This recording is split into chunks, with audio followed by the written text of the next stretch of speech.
Hi all അസ്സലാമു welcome back. നാടൻ പുളിയഞ്ചി ഇഷ്ടമില്ലാത്തവർ കുറവായിരിക്കും അല്ലേ? സദ്യക്ക് പുളിയഞ്ചി ഉണ്ടെങ്കിൽ ചോറിനൊപ്പം അതിൻ്റെ രുചി ഒന്ന് വേറെ തന്നെയാണ്. ഇന്ന് നല്ല കട്ടിയുള്ള പുളിയും മധുരവും എരിവും ഒത്തുചേർന്ന ഒരു കിടിലൻ പുളിയഞ്ചിയാണ് തയ്യാറാക്കുന്നത്. ഇതിൽ ഒരു ചെറിയ സീക്രട്ട് ചേരുവ കൂടി ചേർക്കുന്നുണ്ട്. അപ്പോൾ ആ സീക്രട്ട് ചേരുവ എന്താണെന്ന് നോക്കി പുളിയഞ്ചി എങ്ങനെ തയ്യാറാക്കുന്നത് നോക്കാം. പുളിയഞ്ചിക്ക് ആവശ്യത്തിന് നമുക്ക് പുളി എടുക്കാം കേട്ടോ. അപ്പോൾ ഇവിടെ ഞാൻ എടുക്കുന്നത് നല്ല പഴകിയ കറുത്ത പുളിയാണ്. ഈ പുളിക്ക് നല്ല കട്ടിയുള്ള പുളിപ്പ് നല്ലൊരു നിറവും ഉണ്ടാകും. ഇതിൽ വെള്ളം ഒഴിച്ചു കൊടുത്തിട്ട് ഒരു 1-2 മണിക്കൂറോളം വെള്ളത്തിലിട്ട് കുതിർത്തിയെടുത്തതിന് ശേഷം ഞാൻ നന്നായിട്ട് കൈകൊണ്ട് പിഴിഞ്ഞെടുത്തിട്ട് അരിച്ചെടുത്തതാണ് കേട്ടോ. അത് ഒരു 1.5 കപ്പോളം ഉണ്ടായിരിക്കും.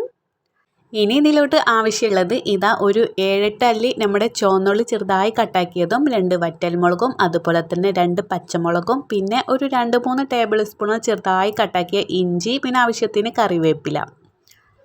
ഇനി നമുക്കൊരു ചട്ടി വെച്ചിട്ട് 4 ടേബിൾ സ്പൂണോളം വെളിച്ചെണ്ണ ചേർത്തി കൊടുക്കാം. അതിലോട്ട് 1/2 ടീസ്പൂണോളം കടുകും ഒരു 1/4 ടീസ്പൂണോളം ഉലുവയും ചേർത്തി ഒന്ന് പൊട്ടി വരുമ്പോഴേക്കും കട്ടാക്കി വെച്ച ഉള്ളിയും കൂടിയും ചേർത്തി കൊടുക്കാം.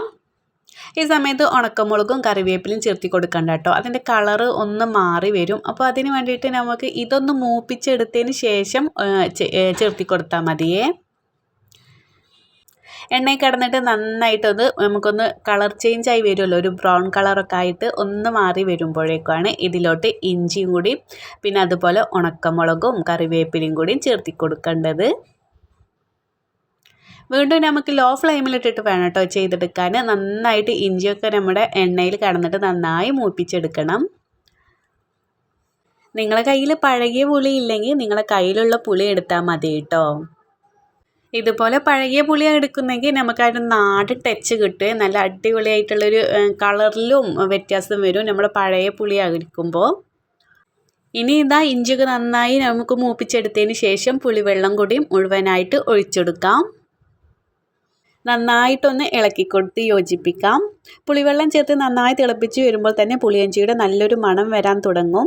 ഈ സമയത്ത് പൊടികൾ ഇട്ടെടുക്കാം. 1/2 ടീസ്പൂണോളം മഞ്ഞൾപ്പൊടിയും അതുപോലെ തന്നെ 3/4 ടീസ്പൂണോളം മുളക് പൊടിയും ചേർത്തി കൊടുക്കണം. പിന്നെ ഒരു നുള്ള് നമുക്ക് 1/4 ടീസ്പൂണോളം ഉപ്പുപൊടിയും ചേർത്തി കൊടുക്കാം കേട്ടോ. ഒന്ന് മധുരമൊക്കെ ഒന്ന് ബാലൻസ് ചെയ്യാൻ വേണ്ടിയിട്ടാണ്. ഇനി നന്നായി മിക്സ് ആക്കിയതിന് ശേഷം ഇതൊന്ന് നമുക്ക് ഒന്ന് കുറുക്കിയെടുക്കണം. അപ്പോൾ ഒരു 10 മിനിറ്റോളം വേണ്ടി വരും കേട്ടോ. പെട്ടെന്ന് തന്നെ തിളച്ചിട്ടാൻ വേണ്ടിയിട്ട് ഒന്ന് മൂടി വെച്ചിട്ടാണ് കേട്ടോ. അപ്പം ഇതാ നന്നായിട്ട് തിളച്ച് വരുന്നുണ്ട്. ഇനി ഇടയ്ക്കൊക്കെ ഒന്നിങ്ങനെ ഇളക്കി കൊടുക്കാം. ഈ സമയത്ത് പുളിയുടെ പുളിപ്പും ഇഞ്ചിയുടെ മസാലകളുടെയൊക്കെ മണവും കൂടി ചേരുമ്പോൾ അടുക്കള മുഴുവൻ നല്ലൊരു നാടൻ മണം നിറയും. ഈ മണം വരുമ്പോഴേ അറിയാം നമ്മുടെ പുളിയഞ്ചി നല്ല പോലെ തയ്യാറി വരികയാണെന്ന്. ഇനി ഇതിലോട്ട് മധുരം ചേർത്തി കൊടുത്തിട്ടില്ല. അപ്പോൾ ഇവിടെ ശർക്കരപ്പാനി ഇതാ ഒരു 4 ടേബിൾ സ്പൂണോളം ഉണ്ടാക്കിയിട്ടുണ്ട്. അപ്പോൾ അതൊക്കെ അരിച്ചെടുത്തതിന് ശേഷം നമ്മൾ പുളിയഞ്ചിയിലോട്ട് ചേർത്തി കൊടുത്ത് വീണ്ടും ഒന്ന് മിക്സാക്കി എടുക്കാം. നല്ല ഫ്രഷ് ശർക്കരയാണെങ്കിൽ നിങ്ങൾക്ക് പൊടിച്ചിട്ട് ചേർത്തി കൊടുത്താൽ മതി കേട്ടോ. ഞാൻ നമ്മുടെ ചെറുതായി മണ്ണും പൊടിയൊക്കെ ഉണ്ടായിരിക്കുമല്ലോ, അതിന് വേണ്ടിയിട്ടാണ് ഒന്ന് ശർക്കരപ്പാനി ആക്കിയിട്ട് ഒന്ന് നമ്മൾ അരിച്ചെടുത്തത്. ഇനിയാണ് നമ്മുടെ ആ പുളിയഞ്ചിയിൽ ആ സ്പെഷ്യൽ ചേരുവ ചേർക്കുന്നത്. വെറും 1/2 സ്പൂൺ മാത്രം അരിപ്പൊടിയാണ് ചേർത്തി കൊടുക്കുന്നത്. പുളിയഞ്ചിയിലേക്ക് നല്ലൊരു കട്ടിയും രുചിയിൽ ചെറിയൊരു വ്യത്യാസവും കിട്ടും. അധികം ചേർക്കേണ്ട ആവശ്യമില്ല, 1/2 സ്പൂൺ തന്നെ ധാരാളം. ഇനി ഇത് നന്നായി ഇളക്കി പുളിയഞ്ചിയിലേക്ക് ചേർത്ത് കൊടുക്കാം. ഇത് ചേർത്തി കൊടുക്കുമ്പോൾ തന്നെ നമ്മൾ അപ്പോൾ തന്നെ നന്നായിട്ട് മിക്സാക്കി എടുക്കണം കേട്ടോ, അല്ലെങ്കിൽ അവിടെ ഇവിടെയൊക്കെ കട്ടയായിട്ട് പിടിക്കും.